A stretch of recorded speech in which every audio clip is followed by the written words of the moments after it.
เออเมื่อไงพักโอ้ปกติไปหาหยังพักคุณที่เราแต่ละมื้อได้จักพันฉันวันนี้ได้30โอ้งานได้40 บาทตัวแต่ลายก็อายตัวนี่เบิ่งเสือบ่คำโอ้ยแต่ดิตนเสือดนแล้วเนาะที่สอหยังนี่ชอบบักเทสอปากเซ่พาเบิ่งน้องเพิ่นมุ่งมองจังซี่โอ้ตะโอ้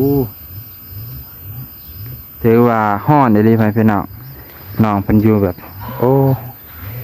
ฮ้อนก็ฮ้อนคักฮ้อนแน่ตกเดือนตุลาพฤศจิกาธันวานี่แห้งคัก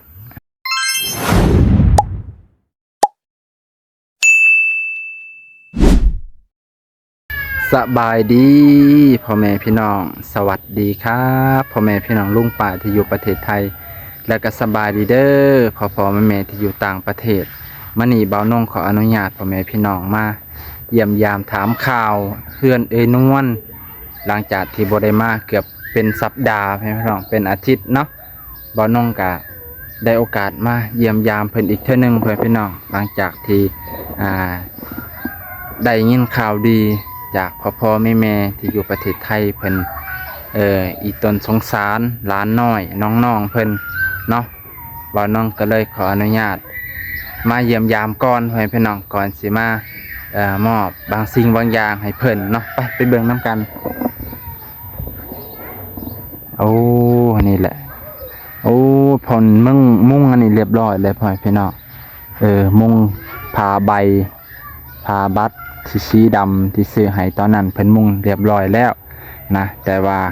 ก็คือว่าเด็กน้อยเนาะมันเด็กน้อยเขามุงเขาก็มุงพออยู่แหละบ่มีผู้ใดพาเฮ็ดนะเอาเสาดีๆก็บ่มีดอกเพิ่นก็เอาแป้นเฮ็ดจังซี่เอาไปเพิ่นน่ะเพราะว่าเด็กน้อยเฮ็ดคือว่าแหละเด็กน้อยกับเอื้อยเพิ่นที่จริงก็คิดเห็นอยากให้เพิ่นตอกใส่ปึ๊บวันนี้เจาะหูมัดเสเลยนี่นะเจาะหูมัดเสเลยแบบนี้ครับเอ้ยเอาจากเสาหนึ่งแต่มันบ่มีใหม่เนาะมันบ่มีใหม่คือว่าแหละแต่จริงใหม่ตัวนี้ได้บ่ครับนี่ใหม่ตัวนี้ใหม่ในเฮ็ดพื้นบ่ใหม่นี่เลยไม่ในเฮ็ดยัง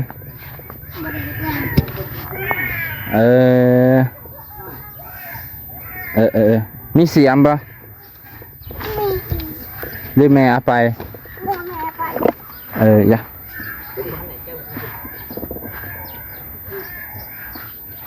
แม่เอาไปเนาะหาเสียมมาก่อนสิให้น้องคุดใส่มองนี่ดึงขึ้นฮะยามยูทูบเบอร์เพิ่นมาถ่ายมันจังแจ้งแน่ให้เพิ่นเห็นสภาพทางในให้เพิ่นเสือกเฮากับว่าหยังดอกคันได้หามเสือกพอดีเลยเนาะแต่ว่าเพิ่นก็ได้มุ่งเรียบร้อยแต่ว่าน้องเพิ่นว่าเพิ่นก็ว่ามันกูเตาแน่เพิ่นว่าอากาศยามนี้เนาะเบิ่งสิไปถามมาคำหน่อยกันทางห้ำน้อยห้ำใหญ่อยู่น้ำกันมันนี่บ่อยู่ตีร้อยกับแม่สบายดีอ้ายสบายดีโดยสบายดีเนาะป้าตัวบักคำผู้ใดเนาะตัดผมให้เอาตัวบักอ้ายนี่ว่าตัดให้เป็นได้แค่ตัดให้น้องสั่นเฮาลายอ๋อเฮาลายเพื่อนน้องเพิ่นคันตัดแล้วใครแน่เนาะป้าตความบ่ฮ้อนกลับมาสู่ถามสภาพเพื่อนเพิ่นฮ้อนในลีเนาะครับเนาะมันเนาะมันอบแต่ยังกลางคืนมันก็แบบนี้บ่โอ้ตกหา6 โมงแรกนี่มันเย็นบ่โอ้ขัน6 โมงแรงกะมันเย็นแน่แต่ก็คิดว่าดีกว่าอันเก่าเนาะ เพราะว่ามันคือสิน้ำบ่ย่อยแล้วเพราะถือว่า2สั้นเติบพ่อแม่พี่น้อง2สั้นสั้นนี่มันก็นี่มันดนแล้วมันก็พุแน่โดนไปถึกแดดเนี่ยก็ฉีกจังซี่ก็แกวดเลยพ่อแม่พี่น้องขาดเลยเพราะว่ามันถึกแดดนี่มันแห้งกรอบ ชุนจังหน่อยยังขาด โอ้ศูนย์หนึ่งก็ขาดแล้ว โดย มันกรอบเนาะอยากนอนเลยห้อยห้ำอย่าเอามีขีดจังซั่นติบ่ขีดใส่กระโตเด้อมันเปื้อนเลยจะไหนเป็นโรคผิวหนังเลยเป็นตุ่มเลยเคยเห็นบ่มันสิเปื้อนบ่เฮ็ดห้ำบ่เฮ็ดจะไหนเจ็บมันยากได้คันเจ็บแล้วมันสิบ่มีเงินมีคำพี่ปัวเนี่ย แม่แห้งบ่ได้หาเงินบักคำกับเพื่อมันสิใหญ่หาเงินเป็นสำนี่หากินก็ยังเมื่อยแล้วเนาะ โดย เ เมื่อยพัก โอ้ปกติไปหาหยัง พักคุจิเรา แต่ละมื้อได้จักพัน ส่วนวันนี้ได้30 โอ้ วันนั้นได้40 บาท ตัวแต่ลายก็อายตัวนี่ขนาดเฮาขุดจิรอบ่เห็นเลยบ่เห็นขวย ลายบ่จิรอแท้นี่ เออ โอ้มันอยู่แถวทงหน้าบ่หรือมันอยู่ แถวดง แถวโคก โดย แถวดงแบบใบสาดมันปกหันบ่ยามนี่จิรอเข้าโคกบ่หรือจังได เขาคือ โคกก็มีเข้าฮู้ก็มีอ๋ออยู่ในโคกก็มีอยู่ทงหน้าก็บ่ค่อยหลายบ่ โดย คือมันสีเบิดย่ามแล้วเนาะมันเริ่มเข้าหู้แล้วมันอยู่ในโคกมันก็สิเริ่มพักไข่ใหญ่บ่จิรอย่ำนี่ ฉันนี่ ป้าตอนนิ้วก้อยตัวนิ้วโป้งป้าตัวนิ้วโป้งบ่ครับมันบ่บัดนี้มันบ่ ยังหันกิน ยังทันกินจักเทื่อมีแต่ซื้อมีแต่ขุดขาย โดย เอาชื่อว่า อันนั้นยังวะย่ามมันไข่นี่ย่ามใด จัง บักค ที่แหลก ำย่ำแรงคิดว่าฮอดบ่เดือน12อีก 2-3 เดือนนี่อันเดือน10คิดว่าเดือน12จังว่ามันสิไข่เต็มป้าขัวกินแซ่บได้ย่ำนั้นแห้งสิแพงแหละอันจิรอนี่2 ตัวพันบ่จักมันหายากเด้คือกับบางสิ่งบางอย่างเลยของ ไล่สว่าเมื่อวานนี้ สีโตมันนี่เห็นว่าเมื่อวานนี้ชามมันนี่เมื่อสี่ เมื่อก่อนนี่เขาเอา3 ตัวตะพัน โดย โอ้บัดนี้เห็นบักคำขุดได้ลายผัด4 โตแล้วกดราคาเล็กน้อยเด้อ เห็นว่าร้านไปขุดได้เนี่ย4 โตละพันเมื่อหนาผัดขุดได้ลายผัดสิว่าหาโตพันอีกแล้วแห้งรูปเด้เนาะหาโตพัน10 โตพัน2,000โอ้เบิดมือแหละเนาะคักแต่ว่าบักคำว่ามันฮ้อน แต่ว่าเปิดทางหน้านี่เย็นอยู่เนาะนี่เพิ่นเปิดทางหน้านี่เย็นอยู่อากาศโล่งเข่าอยู่แผ่พี่เนาะแต่ว่าเพื่อลมสิผ่านมาทางหน้านี่โอ้ยเสียงเบิ่งบักดนๆนะเพื่อมันสิเข้ามาโอ้เสียดายเนาะเสียดายบ่มีเตียงแผ่พี่เนาะถ้ามีเตียงนี่คักเลยมองนี่เนาะถ้ามีเตียงคักเลยได้ตั้งปึ๊บมองนี่แหละตะเว้นมันสิอยู่ช่วงนี้แต่พอประมาณ 7-8 โมงก็ยังเย็นอยู่เนาะ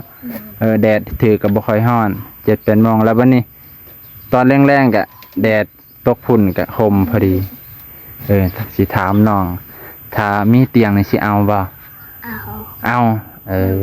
ถึงบ่ได้เฮียนก็เอาเตียงกันเนาะ โดย พอได้นั่งเล่น บักหลาได้เอาบ่เตียงฮะเอาบักคำกับว่าเอาคือกันเอาเล่นมองนางเล่นเนาะมองนางเล่นเด้อนั่งดีๆติฮ้อนบ่ฮ้อนมันอบมันเอาเลยถือแล้วห้ามใส่เสื้อผ้าได้ยามเพิ่นมาถ่ายปุ๊บแล้วใส่เสื้อผ้าให้อีลอยให้อีลอยอีลายให้แหละใส่เสื้อผ้าเพิ่นจังอยากมาถ่ายแต่เฮาบ่ใส่เสื้อผ้าแหละมันถ่ายบ่ได้มันถ่ายแล้วมันผิดกฎของการถ่ายผู้อื่นเห็นมันบ่งามถือแล้วนี่ใส่ทรงเสื้อถ้าเพิ่นเอาเสื้อให้นี่สิใส่บ่ใส่ให้เห็นเลยบ่ ส่แล้วเนาะใส่ตัวงามแล้วเนาะถึกอันนี้บักคำใส่บ่แกเอาเลยตัวนี้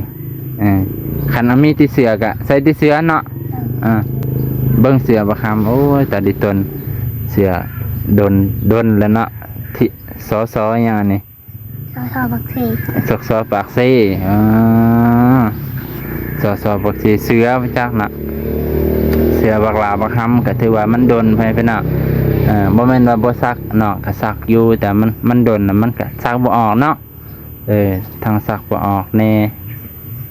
แล้วก็ไปอาบน้ำบางเทื่อก็ลงทั้งเสือทั้งส่งเลยเนาะแบบบ่ต้องใส่แพดให้มันยากแม่นบ่ นางดีๆ นั่งดีๆแหละ ทันตี้ ใส่ตีนเป็นยังน่ะอันน้ำกินน่ะบ่น้ำคั่นทรงขัดขาวตัวน่ะทิ่มแล้วเนาะตอนนั้นน้องจนได้แบบจนบ่กล้านั่งนำแหละอยากนั่งลงเถอะมันขาดเนาะขาดมองอื่นบ่ว่าดอกเนาะขาดก็โตกระปอมเลย บักหลาจนบ่กล้าสินั่งนำอันนี้ถือว่าตัวฮ้อนี่เลยในใจคันมีเตียงนี่ครับ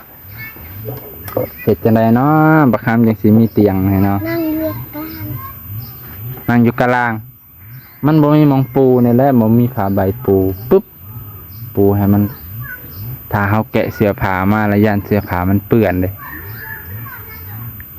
ยามเฮาสระแล้วมันเปื้อนนี่ก็แห้งคักเด้ออันผู้ให้เพิ่นก็สิเสียใจเลยเพิ่นว่าสิเฮาบ่รักษาส่งให้เพิ่นเสื้อให้เพิ่นคัก ใช่ลูกเสือ เป็นน้องๆอยากใส่เสื้อผ้าใหม่เอ้าเดี๋ยวจะหน่อยคอยว่ากันไว้พี่น้องเพิ่นอยากใส่เสื้อผ้าใหม่เนาะมื้อหน้ามื้อในเดี๋ยวมื้อนี้บ่าวน้องสิพาเบิ่งอันนี้ก่อนพาเบิ่งน้องเพิ่นมุงมุงจังซี่โอ้ตะ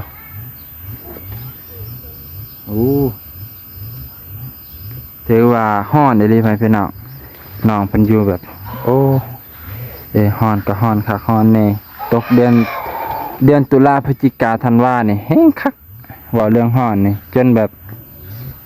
อยู่จนบ่ได้เดือนอันนั้นแฮงกักเดือนหยังก็เดือนพฤษภาเดือน5เดือน4เดือน5โอ้ยบ่อยากเว้าเลยความฮ้อนซ้ำกับมรลกคมที่2ที่3นะเนี่ยบรรยากาศมองนี่คักอยู่ให้พี่น้องถ้ามีเตียงให้เพิ่นปึ๊บตั้งใส่ต้นมะขามอยู่มองนี่มะขามหวานในตามเบิ่งเฮาก็อยู่ตารางให้น้องๆเอาอันนี้ออกเคลียร์นี่ออกเนาะโอเคพี่น้องเอาพี่น้องมื้อนี้ก็อำลาพาจากพี่น้องไปก่อนเด้อจังได๋ก็ขอบพระคุณหลายๆพี่น้องที่รับชมรับติดตามและก็มอบกำลังใจให้เบาน้องมาเยี่ยมยามน้องๆเพิ่นแต่ว่าแม่เพิ่นบ่อยู่แม่เพิ่นไปหาอยู่หากินเนาะมื้อนี้ถือว่าร้านเพิ่นอาจจะมีข่าวดีพี่น้องข่าวดีอีกบ่โดนดอกข่าวดีแน่นอนพี่น้องมีแม่ป้ายายที่อยู่ประเทศไทยเพิ่นก็ฝากของมาให้แต่ยังบ่ทันฮอดพี่น้องไปมื้อนี้ก็ขอบใจขอบพระคุณหลายๆ